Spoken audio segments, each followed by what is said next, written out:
Welcome to the other councillors and mayor to the meeting, and also to our staff and our friends at the Herald. Kia ora koutou. We will get started. So we have, as I was saying earlier, we had apologies from Linda Stewart, who is now online, like this. And we also have Sarah online. Kia ora korua. And apologies from Councillor Telfer as well. So we now have Councillor Thompson in the room, so we can go ahead with our hui. I'll just open us with a karakia before we carry on. Whakataka te hau ki te uru, whakataka te hau ki te tonga, kia mā kina kina ki uta, kia mā taratara ki tai. E hia ki ana te atākura, he tio, he huka, he hauhunga, ti hei, mauri ora. Okay, no declarations of, are there any declarations of interest? Nope. Confirmation of non-confidential minutes, which were done on the 30th of November 2020. Can I have a mover and a seconder? Councillor Gregory moves. Councillor Thompson seconds. All in favour? Aye. Any against? Kia ora. No leaves of absence, no acknowledgements, and oh, sorry, Andy. Yeah, just to clarify my presence here, being a councillor, I'm here only as an interested party. I don't have voting rights, so I can't move or second motions or anything like that. So, just so that people understand that. Thank you. Thank you for that, Councillor Cranston. So we don't have any acknowledgements or tributes, or public input and petitions. No extraordinary business. This is going along really well. No notices of motion, no adjourned business, or do we? Adjourned business? No. And we're now on, last item, but we'll take a while on this. Reports of the Chief Executive and staff for information. We are looking at our 10.1 24/16 draft regional land transport and public transport plans for consultation. And I will hand it over to Charlotte. I won't talk for too long because I know all of you probably have lots of questions. So just, I guess, a bit of an overview. We've been working on this for a little while now, so this is a bit of sort of the culmination of a key point in the process, where we're, next key step being going out and talking to our communities about if what we've got here is what they, is what reflects their interests. So hopefully there shouldn't be anything that sticks out too oddly. It should hopefully reflect the direction and the parts of the work that we've done to get to this point. In terms of the consultation itself, it should be going live on the 2nd of Feb, assuming that you of course sign it off to go out, alongside the active travel strategy and the mode shift plan, which you talked about last week in council. So I guess you've had a little bit of a preview into the idea behind the consultation, so I won't repeat that. And if there's any typos, things like that, please email them to me. I'm always gratefully receive those. You get a little bit cross-eyed looking at these large documents over and over again. But other than that, happy to take questions. If there's anything specific. Questions, councillors? Go on, Debbie. Okay, thanks. So, first of all, that's a huge piece of work, and thank you for all your effort. It's massive, a lot of reading, and it's really, really good. I've got just a few points. Just on page 55, we're talking about the priority area of the heavy traffic routes. And I just, so does that mean that we're going to get on with that again? Try to? Yes, I'll let Sarah correct me if I'm wrong. With the heavy vehicle traffic routes, there's obviously some bits that are on local roads, there are some bits are on state highways, so it's a little bit of a joint project. So my understanding from the state highways perspective, there needs to be a little bit more work done in that space before there'll be something tangible. but that's the intent, to follow on from that traffic and parking bylaw process and that preferred route. And Yes. you know, it's been a been little a while long in the time. making. Yes. I think we had it when I first started council, and it's really important for us to get that sorted out. On page 64, with the interurban bus situation, I love it. I love that concept. I hope it works. I hope people use it, and we can bus people up and down the coast and around the on page 80, drainage renewals. So at the council meeting the other week, we were talking about drainage. So this is just for the state highways, is it? What category? No, this is local road when you're referring to on that page, that work category. Yeah, it's still local. Oh, okay. So I thought that it was going to be doubled. In terms of, The funding for it.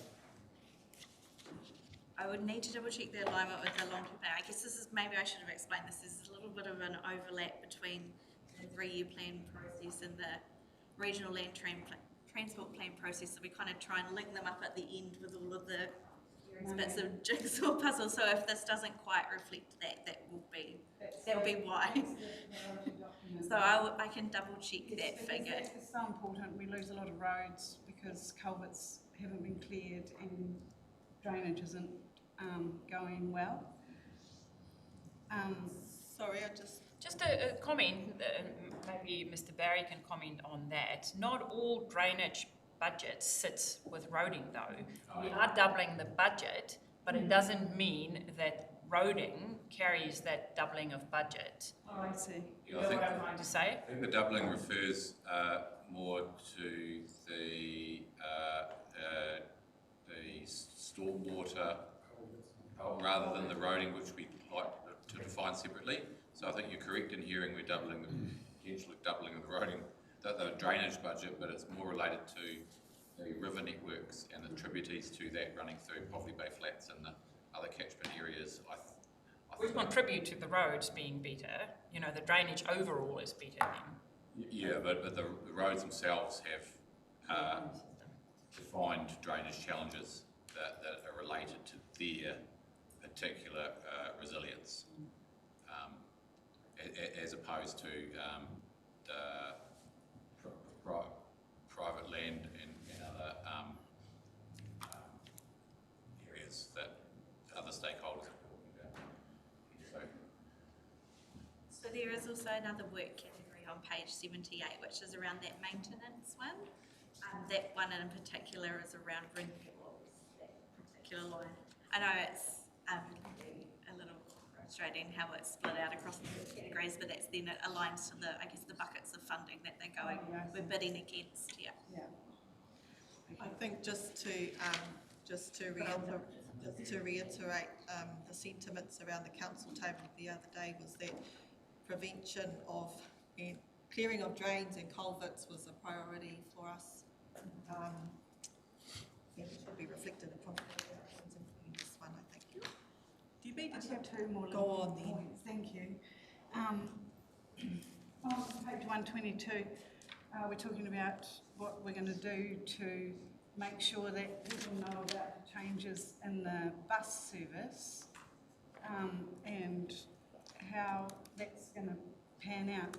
I'm just wondering why we're not looking at an online timetable or an app or something like that. Like I looked up what they're doing in New Plymouth and Nelson, and they've got this transit app and an e-bus app, and it's so cool that you can just have a look and you can see where the buses are. They've got a GPS on them, and you oh right, I can catch that bus. Is that anything we can? Yep, that's something that can be done. So those systems in New Plymouth that you refer to, essentially it takes it from what's called the GTFS. So this is the back office database which has all the times in it and all the schedules. So in theory, yes, you can get the transit app or Google to pull those through and provide that to the service. So that is something I think we would definitely look at doing. when we make any further changes to the timetables, whether that's in the near future or as part of the next contract. But yeah, the lack of a transit app here is something that's a bit of an anomaly. We can certainly fix that relatively easily because it's provided by a third party, so we just need to provide them with the data. I just think if we want people to get on buses and the next generation, that's what they want. Yeah, I agree. Yeah. And then my last, when we're looking at page 162, I think it's like the information, giving the information about our district, and I find it quite alarming to see it's from 2018. I was having a good look at it thinking, wow, that's amazing. And then I had a look and realised it was from 2018, and I just think there's no point in even talking about it because it would have changed significantly. So that data that's presented there in that graph is based on census data, which is why it is from 2018 because we don't have the updated results yet. They are meant to be published in the first few months of this year. Oh, great. Well, So if we do have that in time, we will update the graph. It would be our dream, I think, because there's so much of 2023 we'd like to know about. Yes. As you rightly say, it is quite out of date now, and that's the same for the travel pattern data. So we're quoting commuting and school travel from 2018 as well, which is well, it's pre-pandemic for a start. Yeah, I saw a few of them, and I just think, how can you make a decision based on 6-year-old information? Yeah, and we don't have very good other sources of data in between those census years either, in terms of other types of data, which we do have for some other types of data. So that's why you kind of see a bit of a juggling around of years across different types of data presented. Oh, that's me. Thank you. Right. So good points there, Councillor Gregory. Thanks. Yeah, thanks for the report. Some background information, with a history lesson for me in some of it is good to have that background. Just a couple questions. Page 15, it's got the different projects. So it's got the Karakia Walking and Cycle Network project, and then it's got the Karakia Walking Cycle Group. Why we're not sort of in one. Yep. So the Tarahiru one, I think I won't go into the history of that. It's been around a little while. It's that main sort of trunk line coming through. So that's been a project that's been in long-term plans and regional land transport plans for a little while. Whereas the Walking and Cycling Network project, why it's been kept separate, has been, I guess those are some of the things, it's kind of, this network stuff is a bundling up of a lot of little projects across a number of different areas into a package in that program of work. So yeah, and the network package as it's been put in the bid with that amount should in theory reflect maybe some of the ideas and things that have come through when we've been talking about this regional land transport plan about walking and cycling, but also what you talked about a little bit at council last week as well. So that's sort of the implementing of the strategy package of work. And that is across that 10-year period. It's not like there's a big hump in 2 years and then nothing. It's sort of spread out across, and it's bundled up into that larger program of work rather than having multiple projects. So the Karakia River Walking and Cycle Route's not part of the Walking and Cycle Network? It is. We've kept it separate because it is quite a large project on its own. And it obviously has a bit of history and existing funding, etc. associated with it, rather than bundling it up into, I guess, that 10-year outlook looking forward. That's kind of the reasoning why we've maintained a little bit of secrecy with it, yeah. We could bundle it together if you wish. It will make it look very mammoth. Oh, sorry, I'll come to you next, Linda. We'll just carry on, Teddy. Oh. Sorry, Linda, is that, I see you in the car. Your hand is up. We'll come back to Teddy. What would you like? No, all good. Thank you. Finished, Teddy. I'm just in the queue virtually. Okay. All right. Okay, Teddy. Page 48. It's got no flood protection or drainage resilience, route security resilience till 2028. Waiting for 2028. So this table here reflects the information we had available around the recovery program and the timing of it, which was in the bid that went in April, May last year. So we've literally just reflected that in there. I understand that might be a topic of discussion for long-term plan, and those timings might change, but Tim might, if you've got anything to add, that's my extent of my knowledge.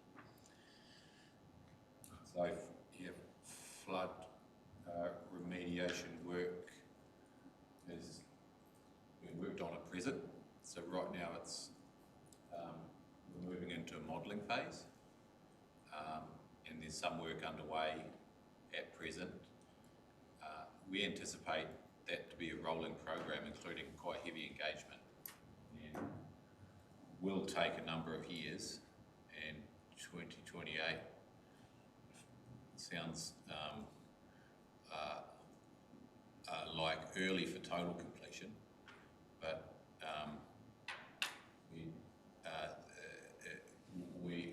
the known work that we think we need to do, we're at least 3 or 4 years away from completion, which gets us to 2028.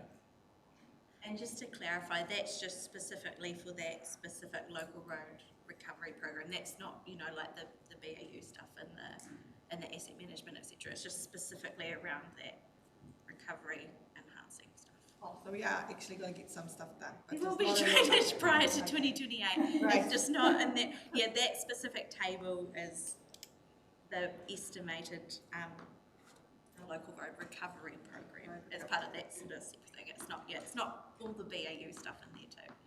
Just to clarify.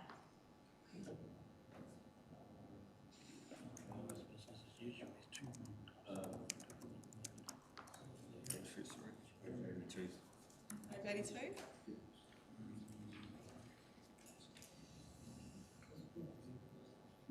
Yes, Debbie mentioned we talked about drainage the other day, and wanting to put more investment into drainage. To reflect those conversations. Yeah, Debbie's already mentioned that, and also it's got 50 mil there for emergency works. Is that already committed money, or is that for in case another event? It's the in case of placeholder. Yeah. So that's dramatically increased. I think it's probably a good question to ask Pauline actually, and I can double check and get an answer back, but I imagine it would have changed a little bit to reflect, I guess, what we've seen in the last few years around what we kind of do need in that emergency workspace versus perhaps what we've budgeted for historically, but I can double check and get back to you. Historically that's been very small, and it's just eat into all other budgets, so it's good to be realistic. Yeah. That was a fun thing. All good, I will double check that and get a great one for you.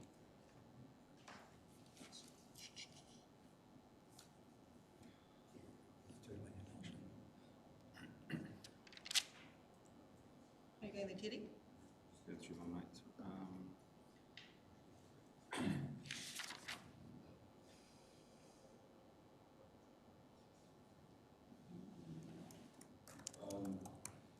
Yeah, just page 220, comment from Leader Brand, sort of shows the importance to have a reliable network, but it's going to have effects for our community.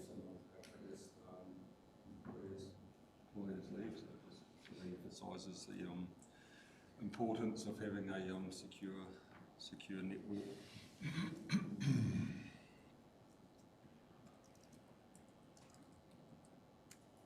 Okay. Thanks, Councillor Thompson. Over to you, Linda, from somewhere in Taranaki. Yeah, I'm at the side of the road in Eltham, if you needed to know, team. So apologies, I couldn't be there. First up for me, just want to say thank you very much for the huge effort of officers on pulling this together. It was a wealth of reading, which just underscores the wealth of work that's come before that by the Gisborne District Council officers, as well as support and input, and I'm sure feedback from the NZTA team. It was great reading. The appendices were really, really useful for additional context, but just want to say that thank you for the huge amount of work to get it to this point. I know that the feedback that's come from us has broadly been considered and taken into account, so I won't go over that. Just a couple of questions for me. I know that we had some discussions around the costings of the significant activities for the state highway side. There were just some discrepancies there. Has that all been, have we worked through that together? Yep. Sarah might be good to This answer version that you're Yeah, seeing that's here all should ironed out. reflect that updated Excellent. info. Yeah. Brilliant. Great to see the CBD revitalisation making the cut and coming through. And then one other question, the costings on the local roads, is that the total cost or is that just local share? Well, that's the total cost is how it's presented. Total cost. Excellent. And given all the council is balancing in terms of funding requirements rates, LTP, we're pretty confident on affordability of that local share component. Let's just say yes. If we can say it. Okay. Say yes, Linda. Okay. It is going to also be a discussion item, I believe, through the 3-year plan process with communities in terms of that local share element, in addition to this. Yes. I mean, I think that's probably the critical part once the draft comes out for submissions, is then looking at how we consider the prioritisation of this, because there are some great and much needed programmes of work in here, but quite how we approach that, maybe we'll just need to work through. But I was really pleased to see what was contained, noting the encouragement to consider that we might have other sources of funding come online over the course of this RLTP. But yeah, that's just something that's in the back of my mind for all of us in terms of affordability, given the pressure that's on you as a council, but also your community right now. That's all from me. Thank you. Thanks, Linda. Over to you, Your Worship. So Linda, I just want to touch base on what you just said, and yes, I do want to reassure you that as a council, that local share, and we are looking at different arrangements, which we discussed last week, which is about different funding of depreciation, also some debt funding, some of our costs, because it also indicates to our community how important it is for us to get the works done that we put forward on their behalf. So yes, it's going to be scraped together, but I do want to let you know that just like Waka Kotahi is committed to putting our needs to the government through our RLTP, we will be committed to bring our local share in to make that work happen. All of that obviously will have to go through several discussions with councillors and when we pass our 10-year plan, but I want to let you know that the Gisborne District Council is dedicated to the work in this RLTP, because we do know it makes a massive influence and a difference on our community's everyday lives and our business community lives. So I just wanted to make a comment. I don't have a question. My office mostly slides are about potholes and stuff that we are trying to get up to speed with, and a lot of maintenance work that has fallen behind because of obvious reasons. But one thing that I was really heartened by was the page 56, and this ties into our active transport as well, and the discussions which were in the Gisborne Herald last week about us removing roundabouts or ripping out traffic lights, which is not true. But again, on page 56, if we take a look at, in this 2024 to 2027 low-cost program, the Road to Zero, have quite a few significant raised safety platforms in there. And this is probably the second biggest complaint that comes to my office in regards to roading, is people, moms with buggies, or our elderly, or just middle-aged people like myself, trying to cross over from Briscoe's to Rebel Sports, or trying to safely cross. So I'm really heartened. This is something that is really dear to so many in our community, and that will also contribute to more people feeling safe using those spaces. If we as a community get used to, there are certain areas where you have to slow down because people are crossing there, which I call Kia crossings. I think I made the name up, but the ones with the barriers in the middle, is it a Kia crossing? Those are where you walk to the middle and there's a little station where you can wait with barriers and then you cross over. So I'm really heartened by that. But then, flip side of that, on page 48, I do not want us to lose sight of the huge amount of work that needs to be done just to repair what we lost during the cyclone. You can see the numbers there. It make my eyes water. But I just wanted to comment and say I think this is a RTLP that reflects community needs, not community wants. It is basics that our community need and deserve. So I'm very happy with what I read in here. And I read it from front to bottom because I'm also on a working group, and a ministerial working group. There are 6 mayors on that working group, so I wanted to make sure I can take our message back, and I'm really proud with what I read here, and will be proud to share that with the ministers as well as the other mayors on the transport working group.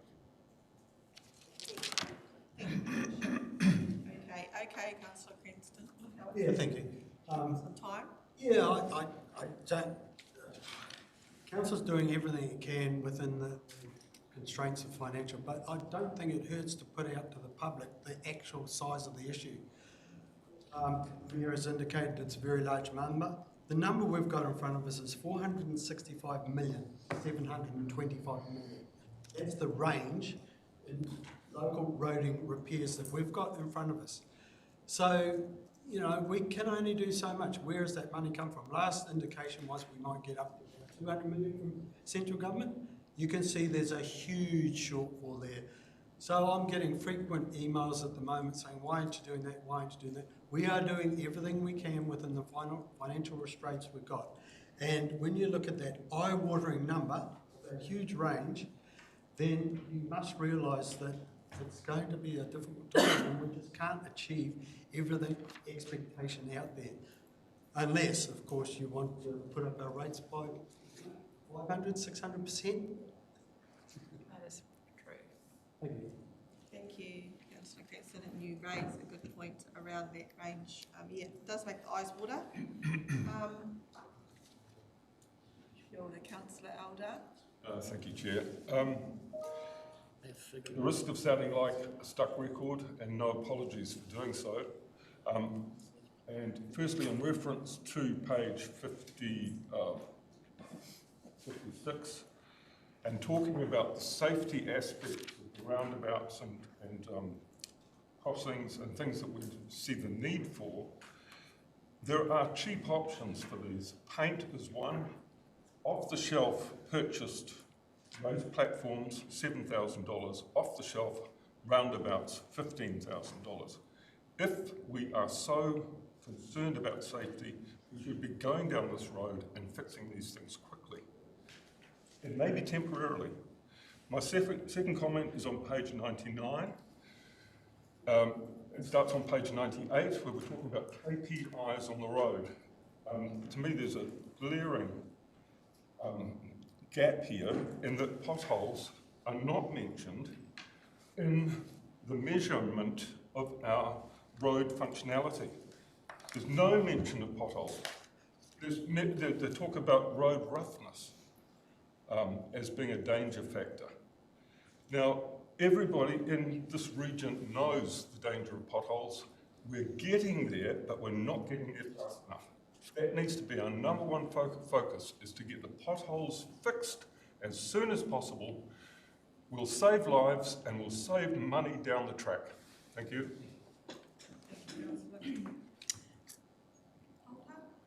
I'm going to talk about one pothole. That's only because lots of people told me that's the Mangahauani Bridge approach. Apparently there's one you could just about fall into, the car will disappear into. I think, just plain language, people know what potholes are as opposed to rough roads. I too want to thank you, Charlotte, and the team for the massive amount of work that's gone into this, into these papers for us to consider. And thank all the councillors for their questions as well. I have, and I noted too that we've got a bit of an extension on the RLTP until the 14th of June instead of the 30th of April, so that's great. And the council voted the other day for the mode shift plan to go out to community consultation. I had a couple of questions myself. One is just on page 15 again. Can you explain to me what is the scoring matrix? I just don't understand how those things have come about. And the NLTP activity classes and the 3 major resilience assessments. Just briefly. Yeah. So in terms of the significant projects and the table you see under point 24 there on page 15, that is the themes and the criteria there should align to the problem statements in the ILM that you sort of drafted up. So that's how we came up with those criteria and and then agreed on some weightings associated with those. So that's we did that as a technical officer group, and that was I guess the outcome of that was the paper that was circulated pre-Christmas, if anyone had any feedback, but happy to take feedback on it now. And then it's a little spreadsheet you put that into, and it spits out those, you score each of those projects that are sitting under 25, and then it calculates that score for you, and that's how they've then been ranked based on that. In terms of the NLTP activity classes, I guess the plain English way of saying it is those different funding buckets. And Wakotahi, the GPS and the direction from ministry sort of assign relative amounts to those different funding buckets that we bid for across New Zealand with the other regions, and also the State Highway Improvement Programme. And then the 3 major resilience investments, so that is the, I might have meant 2, not 3, sorry.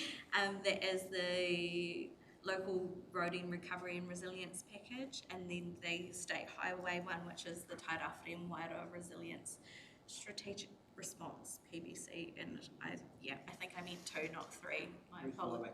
Why we could good, but some of that existing mahi as well. So that might be what I meant by the 3rd one. Okay, thank you.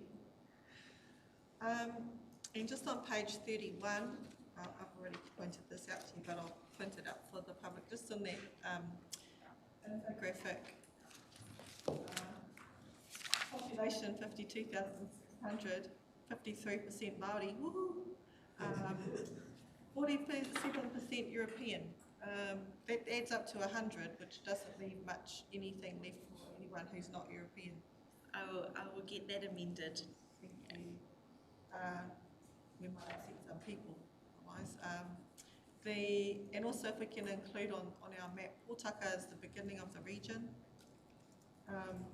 And also Waipiro, if we can fit Waipiro, because it's often cut off when it comes to events.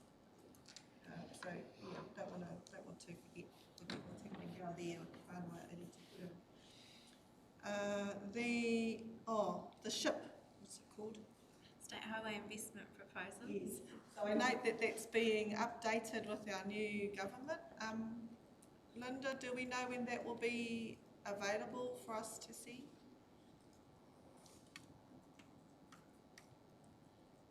Or Sarah? Yeah. Sarah, what's the update on the timeline for that? Okay, so there is a moderation exercise this week on the ship internally to Waka Kotahi, and then it's going to go to our Transport Services GLT, and then the board, and then I think it's going to be able to be available for councils. So within 2-3 weeks, you should have that availability, is my understanding, that we're working on that at speed.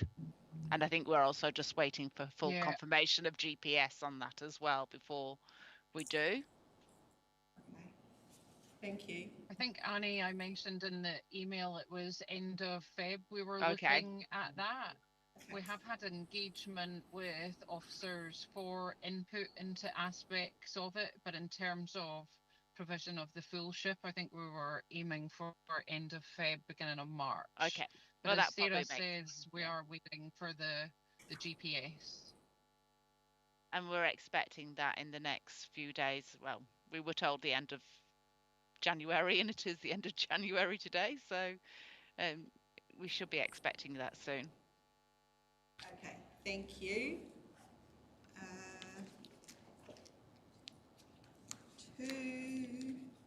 Page 233. Just in regards to the workers and the mode shift, 2/3 of all workers and over 1/3 of all students travel to their place of work or study by car. How many of those driving to work live rurally? I'd like to see that information. And also just to note that when rural people come to town, while there might be one of them in the car, they're the free courier service, freight, pick up the groceries, bring home whoever's needing a ride. So I don't know if that's reflected anywhere in here, and that for our rural community, it's not the one person in a car isn't a true reflection of how many miles are being saved, carbon emissions are being saved from multiple vehicles coming up and down the coast. I also just wanted to thank you as well for taking on my suggestions that I emailed through to you, Charlotte. And yes, I'm excited about the prospect of community shared services for up the coast, as well as the looking at a trial of rural public bus services back up on the coast, which hasn't happened, I think, since I was a little girl. But I'm hoping that when we have the consultation process, that all of our rural communities will take the opportunity to say whether that would be worthwhile pursuing or not. They'll tell us whether or not it's going to work, or actually, or won't work because of this situation of how we all live now. But I appreciate that it's in there for our communities to have a say and tell us what they want. So, councillors, are there any other questions you have? Otherwise, I'd like us to go to our recommendations. Yes, Debbie. I just wanted to, through the document we talk about rail. Oh, yeah, sorry. And as an option for our resilience. And, you know, when you hear that figure about the roads, the cost of 18 million, 70 or 80 million doesn't really sound that much anymore. If it's a true, if that's a true indication of what it would cost to repair our rail and give us another way to transport goods out of our hugely productive region. I'm just wondering what it would take. How would we wait for government to say what they're interested in doing? Or give my answer, which is that without government support and the support of Kiwi Rail, it's going to be pretty challenging. So I guess what we can do as a region, perhaps in conjunction with Hawke's Bay, is continue to argue the case for why, in resilience terms, rail is seen as a desirable option, but also to look at what demand is likely to be in the future and whether that demand is really sufficient to pay the costs of the reinstatement and then the operating costs going forward. You know, I think we should certainly look at it, but it will require a persuasive case to government. Yeah, and some of that work has been going on for some time. Oh, yeah, I take Councillor Gregory's point on rail, and I think too, given all that we've had and experienced with our rating network, that it might.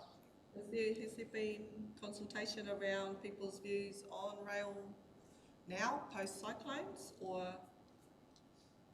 Well, this is an opportunity, I guess, in this RLTP for people in those communities and indeed in the region as a whole to say what they would like to see the future of that asset, which is currently sitting there unused. So, yeah, this is the start of the conversation. If people feel strongly about it, they should certainly provide submissions to that effect. Thank you. Okay, great. And just for any of our whānau out there that are listening, just to let you all know again that this consultation starts on the 2nd of February, and really encourage everybody to get involved and say.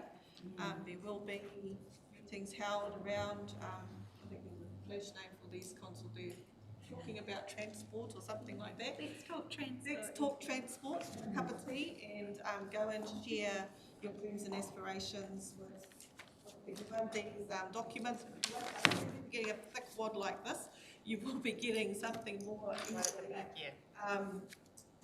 palatable and able to be understood, and we really need your input into what the RTC will look, what this plan is going to look like in the coming months.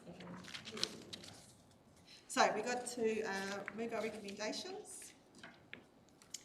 So the recommendations are on page 9, that the Regional Transport Wakawhenua Moana Rangiarohe Committee, 1, adopt the draft Regional Land Transport Attachment 1 public transport plans, Attachment 2 for public consultation.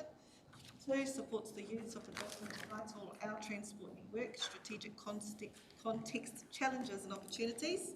Attachment 3 for engagement. 3, delegates to the Chief Executive to make any immaterial changes to either plan, if required, prior to consultation, such as spelling or grammar changes. And councillors, if you have any spelling or grammar changes, please let Charlotte know. Can I have somebody with recommendations? Councillor Gregory, and I'll second it from the chair. Are we all in favour? Teddy? Aye. You all in favour? Carried. And I just want to thank. Oh, sorry. Oh, thanks, Linda. Just want to thank everybody for coming today. I think that's the end of our business. I'm looking at the nod from Heather. Yep. So, yeah, everybody safe travels wherever you're going. The sun has come out again, so that's great. And our next RTC meeting is on the 14th of February. Valentine's Day. Oh, bring your chocolates and your flowers. We're not going to have another cyclone that day. Thank you, everybody. I'll just quickly close. Kia tai, kia tātou katoa, te atu whai o te tātou ere kia iwhati. Me te aroha o te atua, whipinga tahitanga ki te wairua tapu. Ake. Āmeni. Āmeni. Everybody.